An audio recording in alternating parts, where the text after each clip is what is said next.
Well, hello everyone. This is the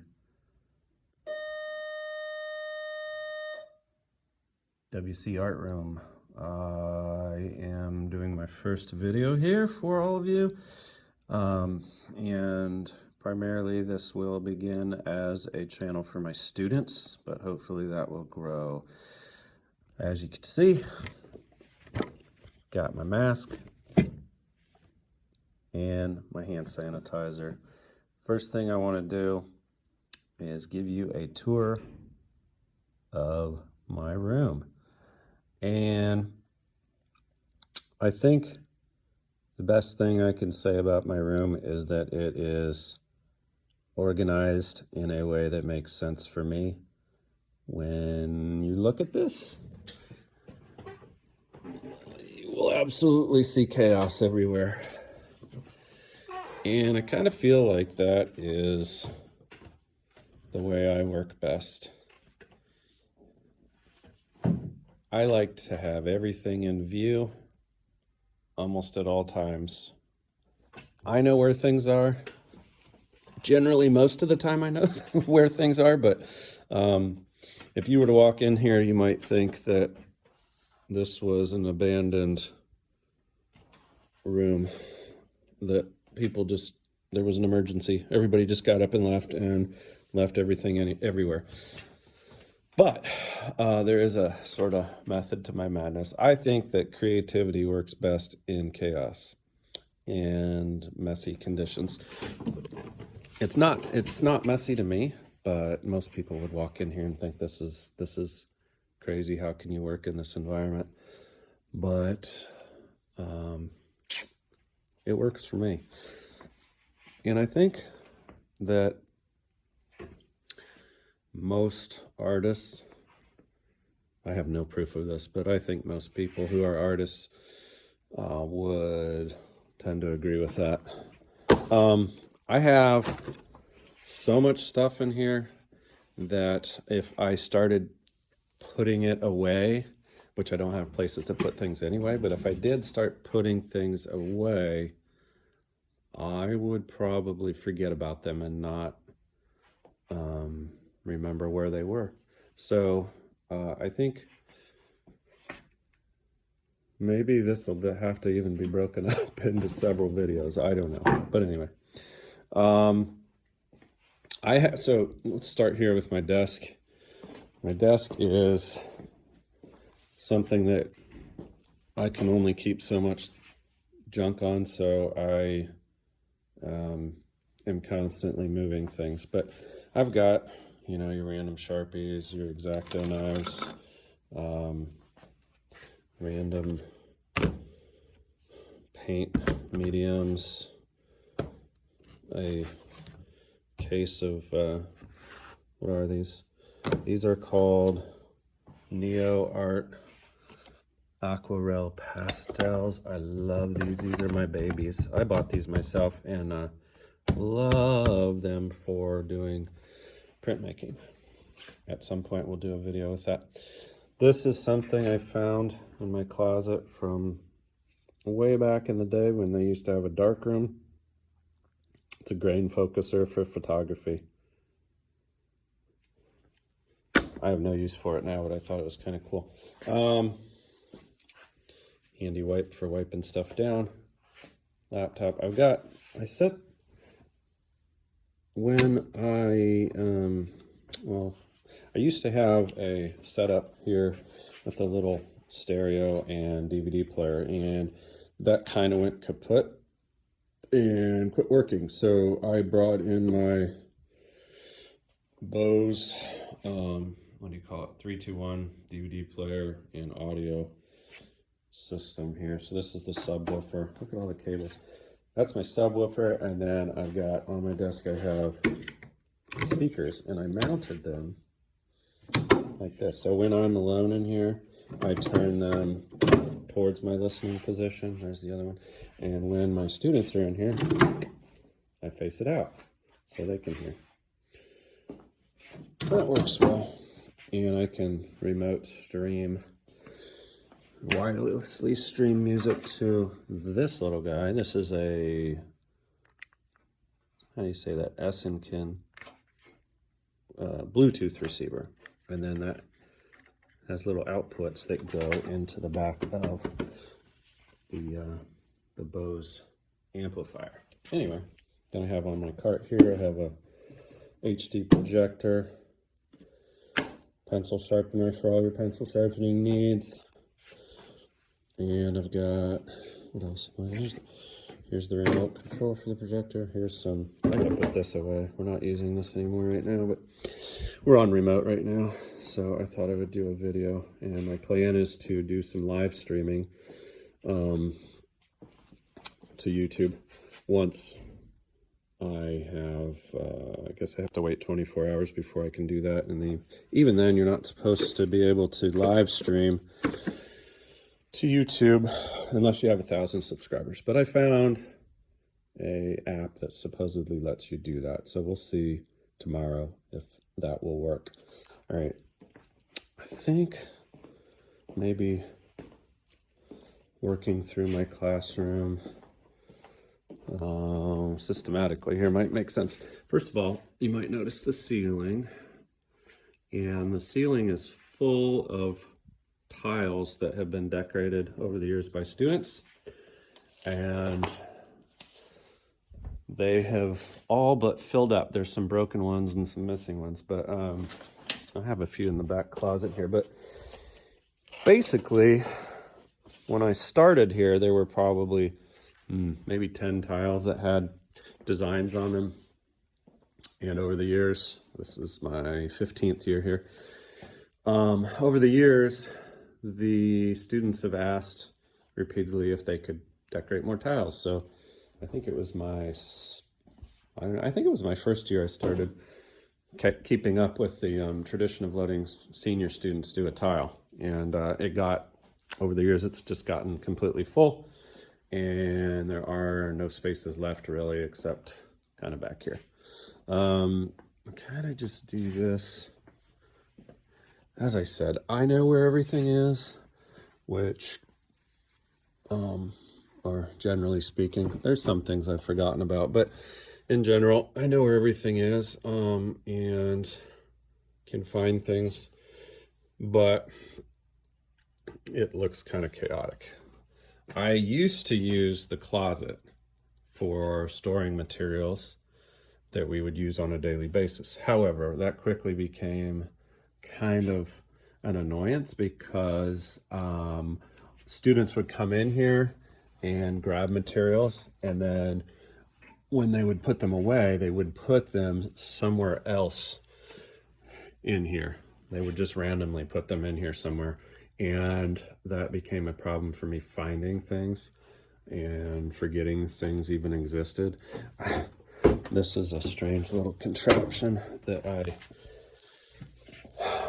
have seen some 3D ceramic artists use something like this for creating sculptures.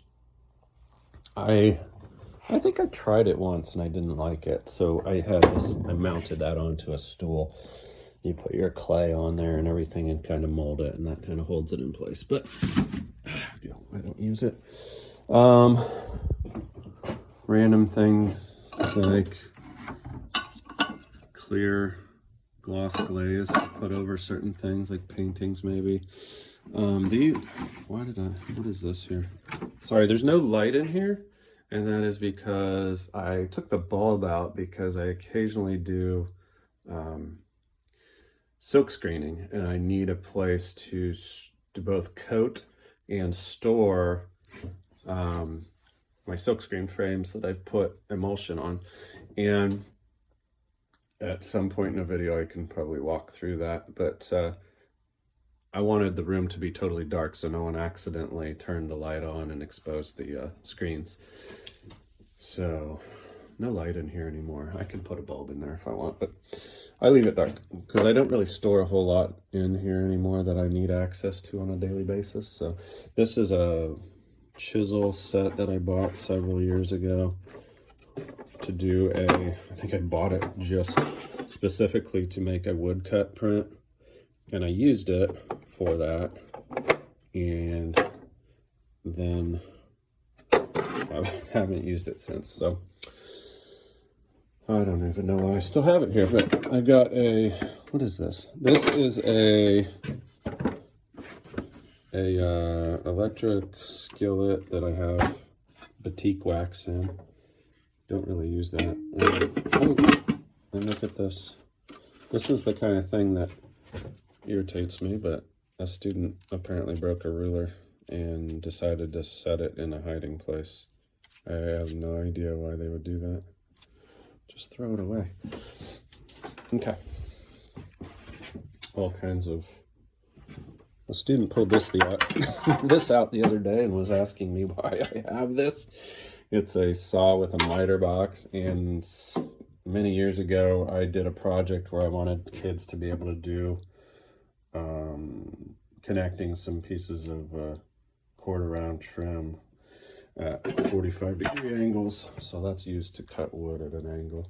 Here's my extra ceiling tiles. Got an ancient old bottle of ink. I don't even know what that is. We got paper mache animal molds for when we use paper mache tape or plaster. Not paper mache. Sorry, we use plaster on these. I buy plaster bandage things, and we line masks with them, and we can make masks. Originally, I bought those for the grade school, but quickly realized that that was not going to be a good project at the grade school just because of the mess that it created. So I don't use that there. Random collection of stuff. Staples, things I don't use. Tape.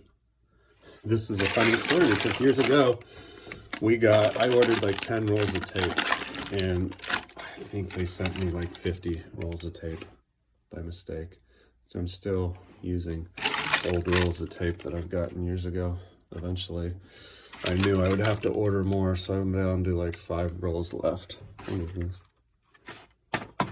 Willow charcoal drawing material. We don't work with that really. We work with charcoal sticks. This stuff's really kind of too soft and creates a big mess. So I don't really use it anymore. What can I do? I wish I could turn on the light on my camera, but I can't. Oh, these are some supplies that years ago I got into what's called, what is it called?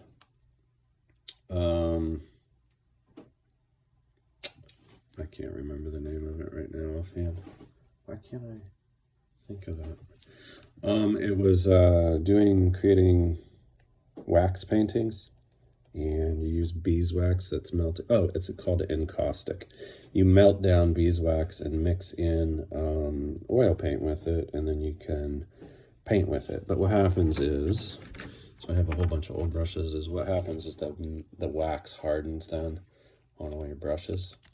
So you work really, really fast, and then you heat it with a heat gun to kind of fuse it or melt it all together onto the wood panel. What are these? These are liquid leading. This was for a project I did years ago where I had them take a piece of plexiglass and try to make it look like stained glass. So they did like the outlines and everything, and then we used, do I still have? Yeah, I've got some of this left, but this was like the color that they filled in the spaces with. Most of it's gone. That was supposed to look like plexiglass, or not plexiglass, like stained glass. It wasn't bad. They turned out all right, but I think it ended up that the materials were too expensive to keep doing that every year. There's a lot of stuff in here that is just old. Here is a container of what I was talking about with the silk screen. So this is what I coat silk screens with in the darkroom, and I'll show you that process at some point. But again, this is an older thing. I still do it just for fun, and I have this leftover material that will go bad eventually. But I think it wasn't the greatest project for students because of the mess that it created, and I ended up having to do most of the work because coating a screen with this, I'll show you a silk screen frame. Hold on a second. There's a whole bunch right here. So you take a little squeegee thing and you coat this with this orange liquid stuff, and it dries, and then you take a design that you have on a transparency, and you put it on top of the screen, and you expose the screen to a UV light, like sunlight, and it kind of makes the image permanent on the screen, and then you wash it out and you can make a t-shirt by squeegeeing ink through the holes in the screen. Here's some, what is this? This is modeling clay, oil-based modeling clay. That's something we don't use anymore either. It never worked that well for what I needed it to do. This is like I don't know why I bought this, but I thought I would use it. Years ago I bought this. It was a Sumi-E Japanese Japanese ink drawing kit with brushes, and this is actually, where's the ink? Oh, this is a stick of ink, and you put a little water in there and you rub it like that, and it creates an ink that you then can paint onto whatever. These are wax, are they wax? I don't know, whatever that is, kind of a stamp that you can use on your work. It looks like a signature stamp, but obviously that's not customized. Back here, I can't get this any brighter, but there's some old photography enlargers there. I've got some old scraps of mat board. Oh, there we go, it's brighter. And it's all kind of jammed back there because I didn't have anywhere else to put it. There is an ancient opaque projector. I don't know how old that is. It looks like maybe 1950s. I don't think we need to show you any more in there. This is a silk screening station, four color station that was donated to us, and we use this for t-shirt printing. It's not in perfect shape, but we can still use it. Some of these things don't tighten down perfectly.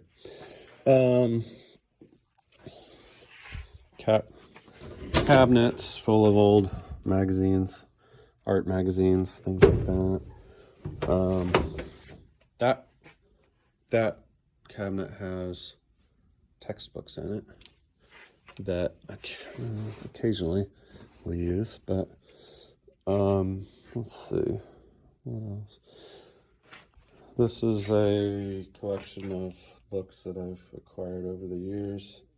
Some purchased, some donated, things like that.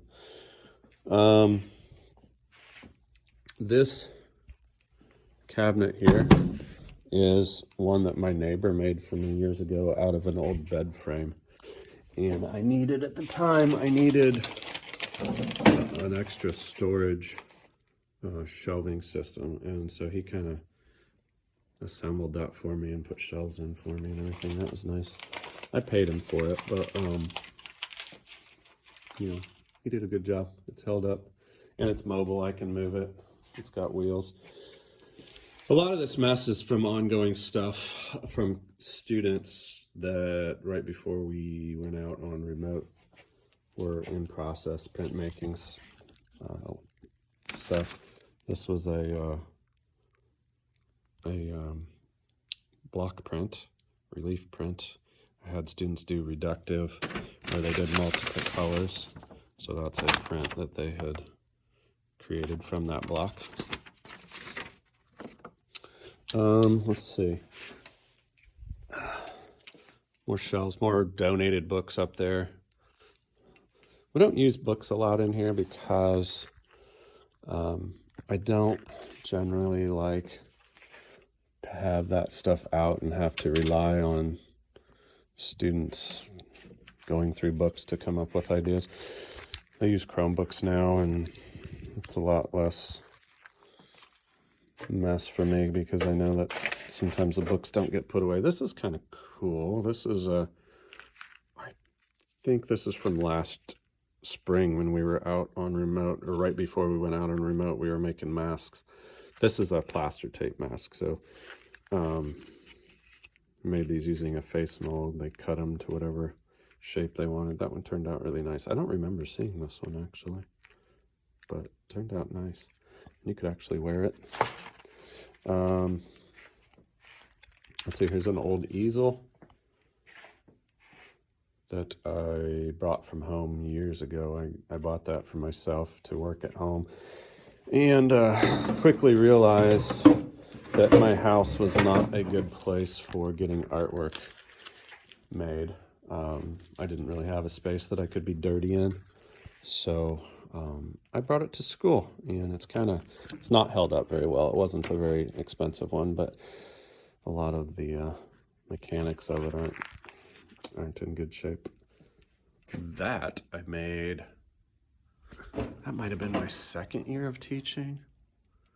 We used plaster tape again for that. The head is a combination of, the back of it was made from a balloon, and the front of it was made from one of those molds. It's plaster tape, and then I painted it. That was just an example. This is a heat press for photography, mounting photos. So this is old. I've used it a few times for other things if I needed to heat something up. Got my handy dustpan. Let me come over here. This is these were fun. These are both student hands, and we did those with a material called Flex Wax. Flex Wax is a material that you warm it up, it melts, you dip your hands in there a few times, and then when it cools, you can pull it off of your hand. And then what we did with the mold was we poured plaster into the mold. That's what this is. This is plaster that's been painted. And then you peel the wax off of that once the plaster is dry. And you could see this gets an incredible amount of detail on it. So these are really neat. The students usually love doing this project. We do this in my 3D class. You see some other things back here. Oops, sorry. Some other things back here. This is a project we did where they had to make this is clay. They had to make a box with a lid. So we made an enclosed box, and then they cut the lid shape out afterwards with a knife while the clay was still wet. Some ceramic tiles back there to decorate. Oh, this is a project I had students do with those ceramic tiles. They did a design on them and glazed it and fired it. What is this? Oh, some stoneware glaze. For a brief time, I was using stoneware glazes, high fire clay, and decided to quit doing that because the glazes were not turning out very good. So it switched back to low fire clay and low fire glazes. These are all low fire glazes. And this stuff here is low fire. That's a nice little cup vase. Student made. Got some clay materials, ceramic materials. Here's some clay that we were in process in the spring when we had to go on remote. And so I think I still have stuff in the kiln. Students' paper airplane, lovely. I think there's still stuff in there that students were kind of in process with. It looks like it was fired, and then we just never had time to take it out and glaze it before they went on their milk, so that class kind of ended. This is a ceramic pottery wheel that was donated. Here's our clay for this year, for next semester, if we are in session and get to use it. Kick wheel for ceramics, and another electric wheel for ceramics. That's a mat cutter I have on the floor because I was cutting some mat board.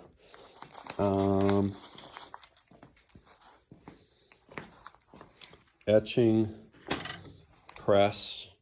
It's got my name on it. This is, I bought this years ago. I think I realized that I wanted to try doing some printmaking with students, and I did not have a press, so I just went ahead and bought one.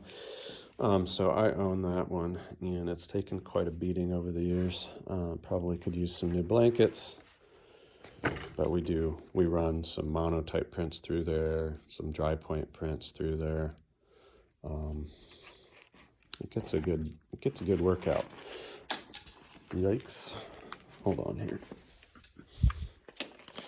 I'm gonna throw this in the sink.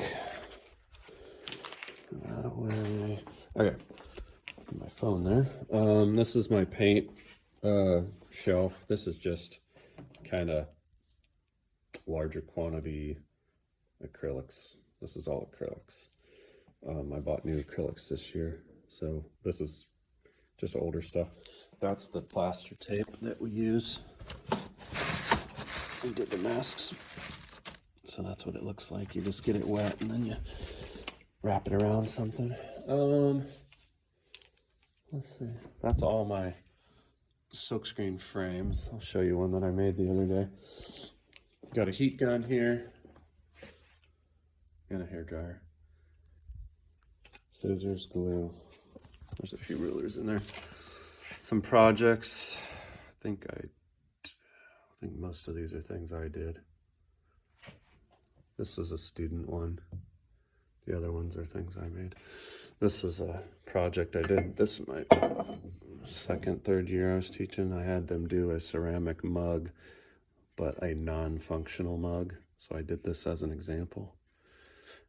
And this was one of the students' projects for that assignment. This was I made this years ago. This was a modeling wax project that I quickly realized was just not going to work. The wax itself, that's wire, by the way. The wax itself was just not soft enough. I couldn't figure out how to get it soft enough to actually mold. So this is pretty tough to make, but I had fun with that. I made it as an example, and then when the students started working with it, it just was not working. It wasn't cooperating. This was a foam carving block. So this was like a block that florists work with, I think, for putting sticking flowers into a floral display.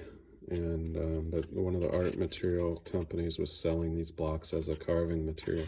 So I bought like a box of 40 of them or something, and students had fun with these. This one I made as an example, and then I put some copper paint on it and some other liquid that made it kind of get this green patina, aged it. Oh, that was fun. Teapot, by the way, which I learned when you make a teapot, a ceramic teapot, don't put it on a flame. It cracked it, and so I had it at home and was using it to boil water, and quickly realized that's not a good idea. The flame cracked the bottom, so now it leaks a little. So I just brought it back to school. This is my silkscreen washout booth, and this is a silkscreen with that orange emulsion that's been exposed. So you can see,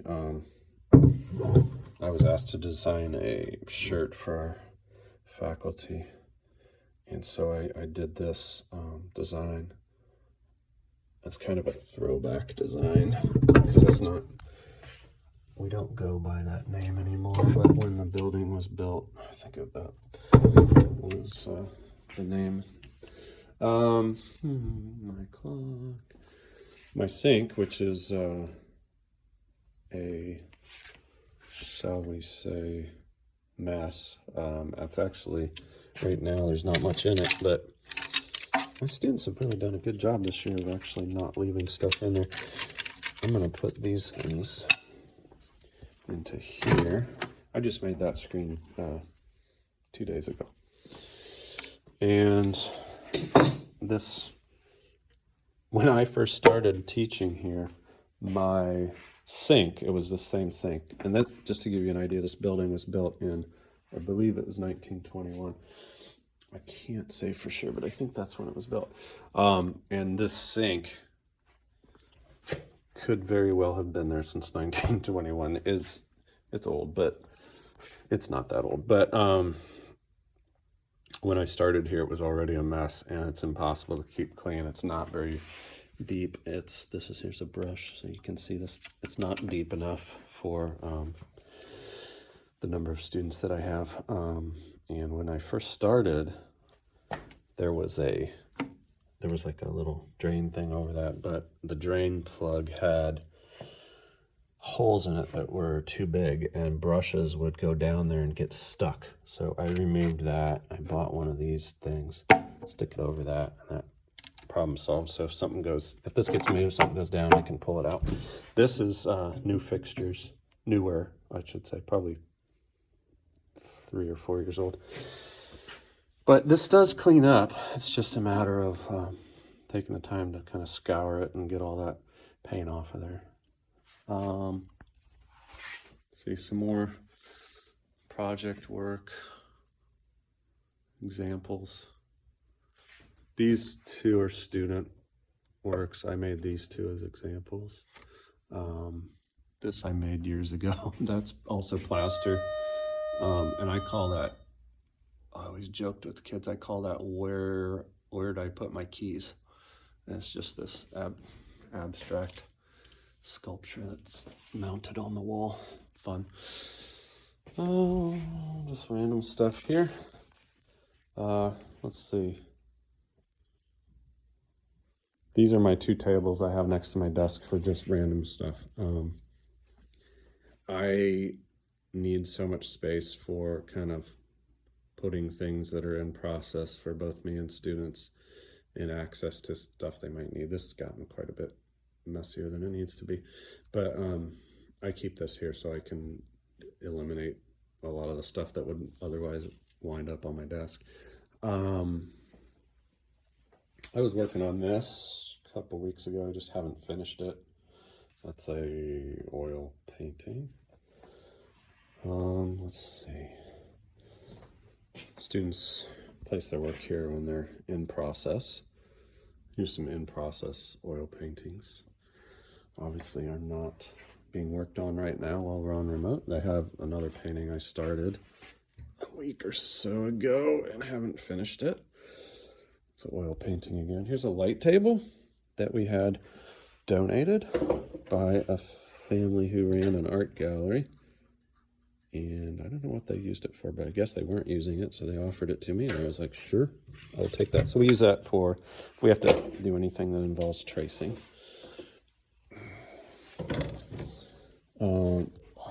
This was a super old apron, and I printed that silkscreen on there so you could see how that would look. So I'm going to print that on a t-shirt. That's not the design that we're going to use for the faculty, but I'm going to probably just print that for myself. So this is the big bulletin board here. I put examples of stuff up here, and students use it to kind of place stuff that's in process. Come over here, and we've got the air conditioner, which I've only had that for maybe 7 years. I don't know.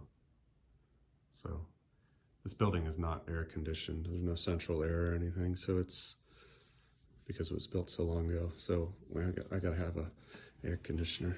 Fortunately, I face My room is half underground and faces north, so it doesn't get too hot in here anyway, but I do run the air conditioner at the beginning and end of the school year if I need to. This is, I have no idea why this stuff's on the windowsill. This is a window a student did several years ago. I painted these windows black because I could not get the room dark enough. And I needed to have it darker in here for showing videos and stuff. And so I painted the windows black, and a student took it upon themselves to go ahead and carve into that and paint it. So that's pretty cool. This is some more work in progress. This is another shelving system that I've got random supplies in. Sharpies, there's a ruler, and there's another ruler, and colored pencils, chalk pastels, paper plates instead of palettes. In years past, I had attempted to purchase and have students use paint palettes. It never works because they don't clean them off, and a lot of that has to do with the fact that they just run out of time in class, and so they leave them. Paint hardens on there, and it winds up being really hard to get off. So I just buy this out of my own money, paper plates for them to use, and then they can just discard them when they're finished with them. Some brushes in there. We got these liquid things here are for oil painting. We use water-soluble oil paints in my painting classes, just so that we don't have to use turpentine and paint thinner and stuff like that. We've got some brushes, got more brushes. These are cling wrap for sealing a paper plate palette if you're using oil paint, so that it doesn't dry out. We've got, this is the material I use for block printing, doing relief prints. And so you can see a student did a print here on here, but you can still use the back. They're so thick. Look how thick that is. It's like I think it's like a 1/2 inch thick, so you can use both sides, which is nice. And they come in 6x9 pieces and a 2-pack. And I save all these little pieces because you can see here, you can cut them up into little stamps, and we can make, like I did with this one, like little designs, and you can stamp it over things. There's some more. These are ones I did. My daughter did this one. Anyway, so I love this material. This is great, and it's easy to carve into for students. Got some more. These are older pieces. I used to use this kind of material. Didn't like this quite as much. The pieces didn't have nice straight edges. You can see that's kind of a weird edge to it. So I quit buying those. These are all plexiglass plates and what are called jelly plates. Jelly plates are for mono printing, and you peel this plastic off and you coat it with different types of inks and can make imprints and different types of prints. These are regular plexiglass sheets that we use also for mono printing and for dry point engraving prints. I have this stuff, which is great. And I mentioned the silk screening instead, and I used to do the orange emulsion stuff, but that, as I mentioned, I ended up doing most of the work for that. So I decided to go with this material, which is called Duralar, and it's this translucent type plasticky paper. And I have students cut stencils, and I'll find one here for you. I have stencils down here. Okay, this is one I made as an example. You cut a stencil. You can put like a picture under it, and because it's partially see-through, you can see the picture and trace it, and then cut out with an X-Acto knife and wind up with a stencil. And then this stencil will go under the silkscreen frame, and you squeegee ink through it. So you can print on t-shirts with that as well. Book shelf here. Most of these books are mine that I've brought in. I either bought them or someone donated them to me, or not donated, but gave them to me. And then I have a few in here that are textbook kind of things. This is my silk screening ink. A bunch of inks for silk screening. This is for mono printing. This type of ink is great for mono printing on the plexiglass and on the jelly plates.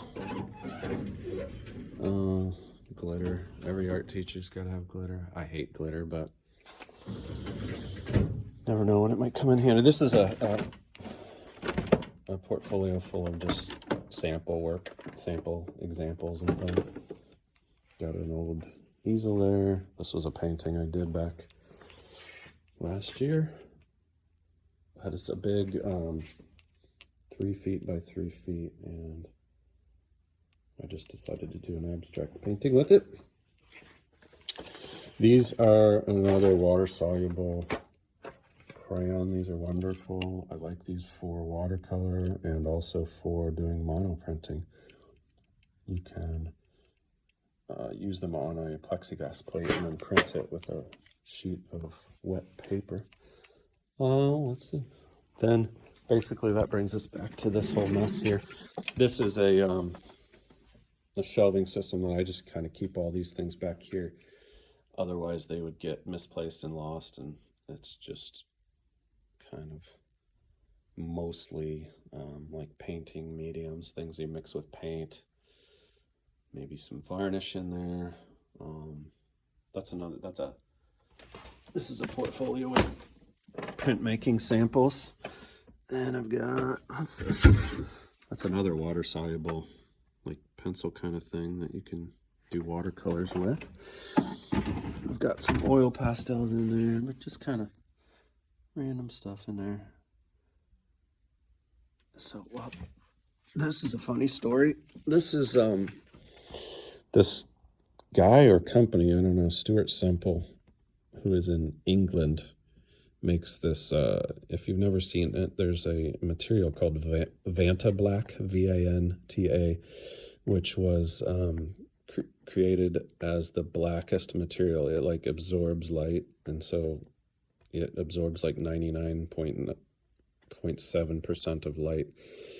So it's super black, and he was, but you can't buy it as a paint. So this guy wanted to make a paint that was, you know, really, really black.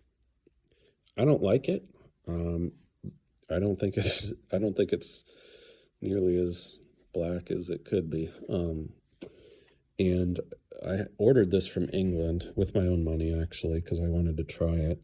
And I ordered 3 bottles of it, and it never came. So I told them, and they sent me 3 more, and I got those. And then a few weeks later, the original 3 came. So I ended up with 6 bottles of that.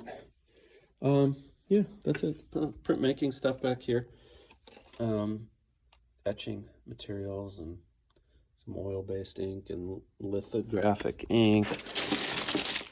These are some, what are these called? These are called Pronto plates. These are a plasticky paper that you can draw on with Sharpie, and then you can ink it and print it. I like doing that, but in class using oil-based ink is kind of a mess. So I kind of try to keep that to a minimum and do it all at once so that we don't have to keep cleaning up oil-based ink day after day.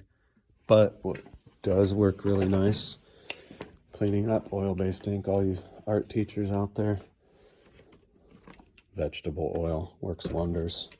Non-toxic, cleans it up really nicely. Anyway, I think that's about it.